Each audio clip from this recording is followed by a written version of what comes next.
நாங்க தான் அரட்டை ஃபேமிலி. ஆமாமா, அரட்டை அடிக்கலாம் வாங்க.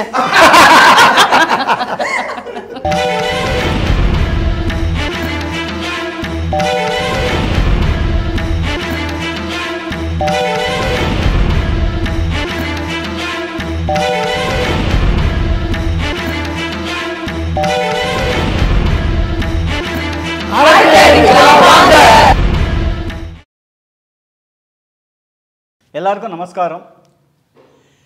தீபாவளி எல்லாம் நல்லபடியாக நடந்திருக்கும்னு நினைக்கிறேன். ஆனால் நான் இன்னும் தீபாவளி மூட்லேயும் தீபாவளி மோட்லேயும் தான் இருக்கேன். அரட்டை சமீபத்தில் ட்ரெண்டிங்கான வார்த்தை இது. எனக்கு திடீர்னு தோணித்து இந்த வார்த்தையை வச்சு ஏன் ஒரு ஷோ பண்ணக்கூடாது அப்படின்னு. Well, thanks to mister Sridhar Vembu of Zoho corporation. அவரோட அரட்டை அப்படிங்கிற ஆப் தான் எனக்கு இந்த ஐடியாவை கொடுத்தது. பொதுவாகவே அரட்டை அப்படின்னா ஏதோ வெட்டியாக பிரயோஜனம் இல்லாத விஷயங்களை டிஸ்கஸ் பண்ணுவா அப்படிங்கிற கருத்து இருக்கும். ஆனால் இந்த ஷோ அரட்டை அடிக்கலாம் வாங்க, இது நிச்சயமாக மாறுபட்டு இருக்கும். இந்த ஷோவில் ஹாஸ்யமும் இருக்கும், ஆலோசிக்கிறதுக்கு தேவையான விஷயங்களும் இருக்கும், ஆன்மீகமும் இருக்கும், அரசியலும் இருக்கும், சினிமாவும் இருக்கும், சில்லற விஷயங்களும் இருக்கும், நாட்டு நடப்பும் இருக்கும், நாளைய சிந்தனையும் இருக்கும். அதே மாதிரி குடும்ப பிரச்சனைகளும் இருக்கும், குளோபல் அவேர்னஸும் இருக்கும். மொத்தத்தில் இந்த அரட்டை அடிக்கலாம் வாங்க ஷோ இது டைம் வெல் ஸ்பெண்ட் அப்படிங்கிற உணர்வை நிச்சயமாக உங்களுக்கு கொடுக்கும். I can assure you that. இப்போல்லாம் பார்த்தீங்கன்னா ஒரு ஃபேமிலியாக சேர்ந்து உட்காந்து அரட்டை அடிச்சுண்டு அந்தந்த நிகழ்வுகளை அதெல்லாம் அது ஒரு காலகட்டம். இப்போல்லாம் ஃபேமிலி அப்படின்னாலே 2 பேர் தான். அதில் கூட ஒருத்தர் இந்த ரூமில், இன்னொருத்தர் அந்த ரூமில். ஸோ இந்த அரட்டை அடிக்கலாம் வாங்க இந்த ஷோவோட முக்கியமான ஐடியாவே ஒரு குடும்பமாக எல்லாரும் சேர்ந்து உட்காந்து பேசிகிட்டு இருந்தால் எப்படி இருக்கும் அப்படிங்கிறத பிக்சரைஸ் பண்ணுறது தான். Of course that is one of the structures of this show. ஒரு ஃபேமிலி ஆஃப் 6 to 7 மெம்பர்ஸ் அவங்களோட டெய்லி எக்ஸ்பீரியன்ஸை டிஸ்கஸ் பண்ணுவாள். This family is going to be a mirror of most of the middle class families.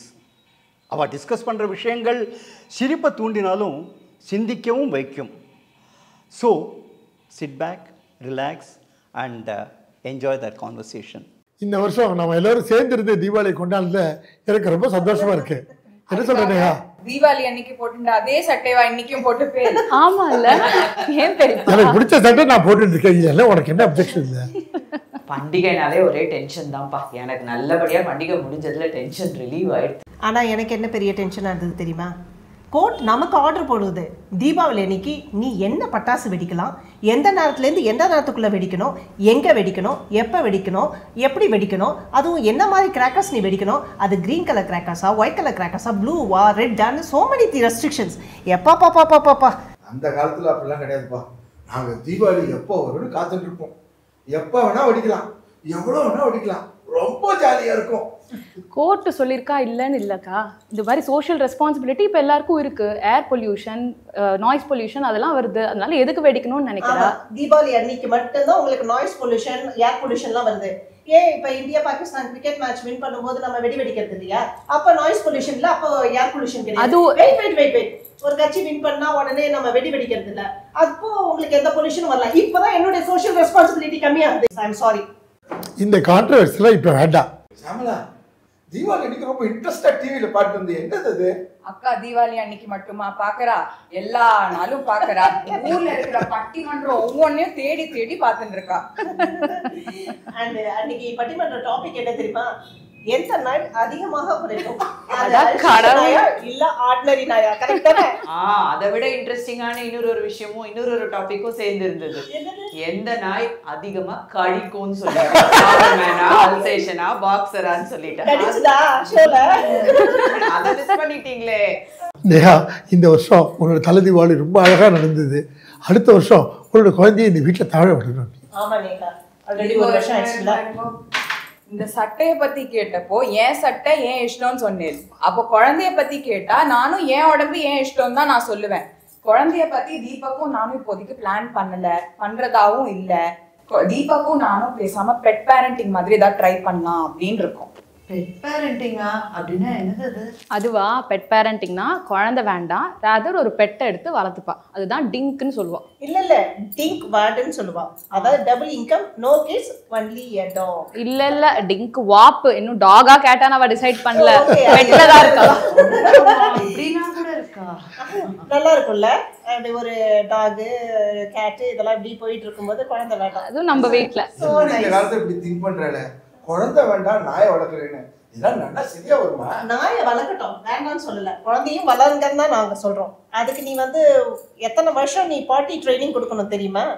குழந்தைன்னா 3 வருஷத்துல அழகா அது வளர்ந்து நடந்து போய் பேசி எல்லாம் பண்ணும். நீங்க ஈஸியா சொல்றேன், குழந்தை வளர்க்கறது எவ்வளவு கஷ்டம் இந்த காலத்துல. அதுவும் வேலையும் மேனேஜ் பண்ணிட்டு குழந்தையும் மேனேஜ் பண்ணிக்க, அப்பப்பா அதை பத்தி நினைக்கவே என்னால முடியல. அவ சொல்றதே ஆக்சுவலி ஒரு பாயிண்ட் இருக்கு. அவ ஒரு மெட்டர்னிட்டிக்குன்னு 1 வருஷம் லீவ் எடுத்தானா அவ ஒரு நல்ல பொசிஷன்ல இருக்கா. அது வரைக்கும் ஆஃபீஸ்ல இருக்கிற அவ பாஸ் புரிஞ்சுக்க மாட்டா. அடுத்தது ப்ரமோஷன் ஏதாவது வந்தா இருக்கிற கேண்டிடேட் எடுத்துட்டு போயிடுவா. அவ திரும்பி அதே பழைய ரோல்ல தான் என்னோட இருப்பா. கரியர் growth கண்டிப்பா எஃபெக்ட் So ஆகும். career is the only life you have?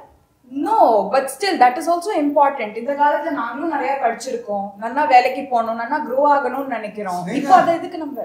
நீ கேரியர்ல சின்ன பிரேக் எடுத்துட்டாக்க உன் கேரியரே ஸ்பாயில் ஆகும் நீயே நினைக்கிற. எத்தனையோ பேர் என்னோட ஃப்ரெண்ட்ஸ் பொண்ணுங்கள்லாம் இருக்கா, அவ குழந்தைய பெற்றுட்டு இன்னைக்கு நல்ல பொசிஷன்ல இருக்காடமா. சரி, கரியரை விடுங்க. கரியர் மட்டும் ப்ராப்ளம் இல்லையே. அப்ப நேஹா, கரியர் மட்டும்தான் லைஃபா? அதை தவிர வேற ஒண்ணுமே இல்லையா? இல்லை, கரியர் மட்டும் நான் சொல்ல வரல. அப்படி பார்த்தா என் ஃப்ரெண்ட்ஸ் நிறையா பேருக்கு போஸ்ட்மார்ட்டம் டிப்ரெஷன் அதெல்லாம் இருக்குது. They are going through a lot.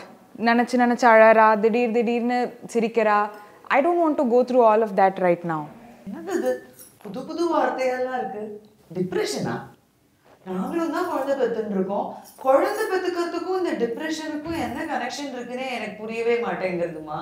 நீங்க குழந்தை பெத்துண்டேரி வேலைக்கு போனேடா, எங்களை மாதிரி வேலைக்கு போனேடா, சதா சர்வ காலம் டிவி முன்னாடி இருந்து டிவி பார்த்துட்டு இருந்தேன். உங்களுக்கு எங்க அதெல்லாம் தெரியப்படுது? அது மட்டும் இல்லாம உங்க எல்லாருக்குமே அந்த அவேர்னஸ் எதுவுமே இருக்கல. You are all in a bubble. அப்ப என்ன, நீங்க இப்ப எல்லாரும் அந்த பபுள உடைச்சிட்டீங்களா?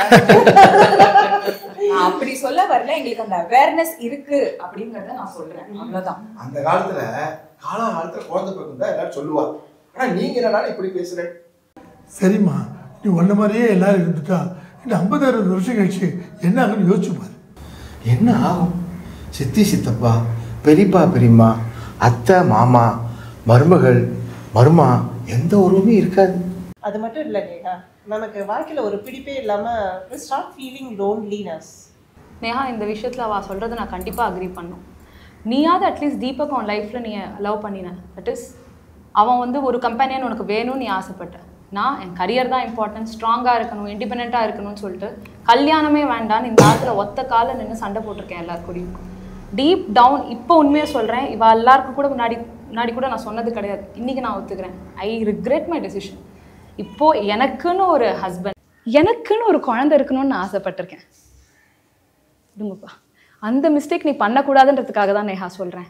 உனக்கு இன்னும் டைம் இருக்குது. எனக்கு ரிக்ரெட் இருக்குது, but you still have time இல்லையா? நீ ஏன் அந்த தப்பு பண்ணிடுவியோன்ற பயத்தில் தான் நாங்கள் எல்லாருமே சொல்லிட்டு இருக்கோம். நேஹா, வேணா 2-3 வருஷம் டைம் எடுத்துக்கோ. அதுக்குள்ள வேணா 2-3 பூனையை வளர்த்துக்கோயா. Okay right. சித்தப்பா காலகாலத்துலன்னு ஒரு வேர்ட் யூஸ் பண்ணிட்டு இருந்தால, காலாகாலத்துல அப்படின்னா நம்ம அந்த காலத்துல அப்படின்னு எடுத்துக்க கூடாது. அதாவது நம்ம தேக ஆரோக்கியம் இருக்கிற காலத்துக்குள்ள அப்படிங்கிற மாதிரி தான் அது ஆக்சுவலா பொருள். சயின்ஸ் கூட அதுதான் சொல்றது. 30 வயசுக்குள்ள பொண்களுக்கு குழந்தை பிறந்ததுன்னா குழந்தையோட ஆரோக்கியமும் நல்லா இருக்கும், அம்மாவோட ஆரோக்கியமும் நல்லா இருக்கும். அந்த குழந்தைய வளர்த்து முடிக்கிறதுக்கு ஒரு 20 வருஷங்கும் போது அந்த 50 வயசு வரும்போது நமக்கு நம்ம உடம்பு அந்த இதை நோக்கி போக ஆரம்பிக்கிறது இல்லையா? அதுக்காக சொல்லப்படுறதுதான். நீங்க காலகாலம்னோடனே நீ அந்த காலம் உங்க காலம் வேற எங்க காலம் வேற அப்படின்னு சொன்ன பாரு, எந்த காலமும் மாறல. இந்த சயின்ஸ் எப்பயுமே அப்படியே தான் இருந்துருக்கு. நீங்கள்லாம் ரொம்ப ஃபியூச்சரிஸ்டிக்காக யோசிக்கிறீள். அந்த மெடிக்கல் ஃபீல்டில் உள்ள அட்வான்ஸ்மெண்ட்ஸை பற்றியெல்லாம் நீங்கள் நினச்சி கூட பார்க்கல. அந்த ஃபேக்டை நீங்கள் ஈஸியாக டிஸ்கவுண்ட் பண்ணிக்கிறீள். இப்போ எவ்வளோ செலிப்ரிட்டிஸ் எல்லாம் இருக்கா, அவெல்லாம் எவ்வளோ லேட்டாக தானே குழந்தை பெற்றுக்கிறா, நன்னா தானே குழந்தையெல்லாம் பிறக்கிறது. எவ்வளோ, எந்த வயசுல? எல்லாருமே 40 45 தானே சரி, நீ பெற்றுக்கிறாங்க. எதுக்கு செலிபிரிட்டியை ஃபாலோ பண்ற? why should we have to think about them? நம்ம லைஃப்ல நமக்கு என்ன வேணும் அதை தானே நம்ம யோசிக்கிறோம். அந்த செலிபிரிட்டிஸ் எதை ப்ரொஜெக்ட் பண்றான்னு நமக்கு தெரியாது இல்லையா? அவ what they went through, right?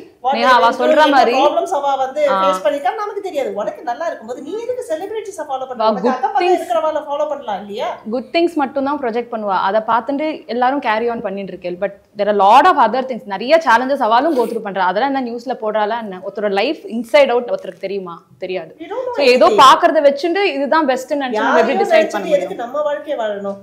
இப்போ உங்க எல்லாருக்கும் என்ன, நான் குழந்தை பெத்துக்கணும் அதானே? ஆமா. சரி, அடுத்த வருஷம் இந்த ஆத்துல ஒரு குழந்தை தவழும். இருங்கோ. ஆனா அந்த குழந்தைக்கு நீங்க தான் என்ன தேய்ச்சி குளிப்பாட்டணும். அவ்வளவுதானே, பண்ணிட்டா போச்சு. நீங்க தான் அதுக்கு வேலைக்கு சாப்பாடு ஊட்டணும். Double ton. அவ்வளவுதானே. அந்த குழந்தை கிராங்கி ஆகுறப்போ நீங்க தான் அதுக்கு விசிறி விடணும். நீங்க கண்டிப்பா டைப்பர் மாத்தணும். டைப்பர் தானே, மாத்திட்டா போச்சு. நீங்க அண்ட் யூ, நீங்க தாலாட்டு பாடி அந்த குழந்தைய தூக்கம் பண்ணணும். தாலாட்டு தானே. அத்தை மடி மெத்தையடி ஆடி விளையாடமா, ஆடுவரை ஆடிவிட்டு அள்ளி விழிந்தோடமா. அத்தை மடி மெத்தையடி ஆடி விளையாடமா, ஆடுவரை ஆடிவிட்டு அள்ளி விழி மூடமா. அத்தை மடி மெத்தையடி ஆடி விளையாடமா, ஆடுவரை ஆடிவிட்டு அள்ளி விழி மூடமா.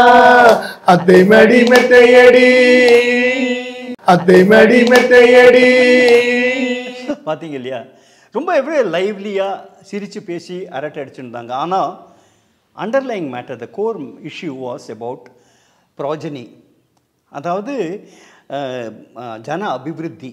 ஏன்னா சமீப காலமாக பார்த்தீங்கன்னா நிறைய யங்ஸ்டர்ஸுக்கு ஏன் குழந்தை பெற்றுக்கணும் அப்படிங்கிற ஒரு அபிப்பிராயம், ஒரு எண்ணம் இருக்குது. இன்னொரு முக்கியமான விஷயம் என்னென்னா, பாலபெரியவா பல தடவை சொல்லியிருக்கா. அதாவது அஃப்கோர்ஸ் எல்லாரும் சன்னியாசி ஆகிட முடியாது, லௌகிக வாழ்க்கையில் இருக்கணும். அப்படி இருக்கும் பொழுது சந்ததி வந்து ஒரு ரொம்ப முக்கியமான ஒரு அம்சமாகுது நம்ம வாழ்க்கையில். அதை ஹைலைட் பண்ணுற மாதிரி தான் இந்த டிஸ்கஷன் நடந்தது. அண்டு உங்களுக்கு எல்லாருக்கும் இதை பற்றின அபிப்பிராயத்தை கமெண்ட்ஸாகவும் போடலாம், இல்லை வீடியோவாகவும் பண்ணி அனுப்பலாம். இந்த சென்ஸ் அதுக்குண்டான டீட்டெயில்ஸ் நான் கொடுக்குறேன். மெயில் ஐடி என்ன, மொபைல் நம்பர் என்னன்னு. நீங்கள் வீடியோ அனுப்பிச்சிடனா சப்சிக்வெண்ட் எபிசோடில் அந்த வீடியோவும் நான் அப்லோட் பண்ணுவேன். ஏன்னா இதை பற்றின கருத்துக்கள் தேவைப்படுறது. And hope to see you in the next episode with yet another interesting topic for discussion. நன்றி நன்றி நன்றி.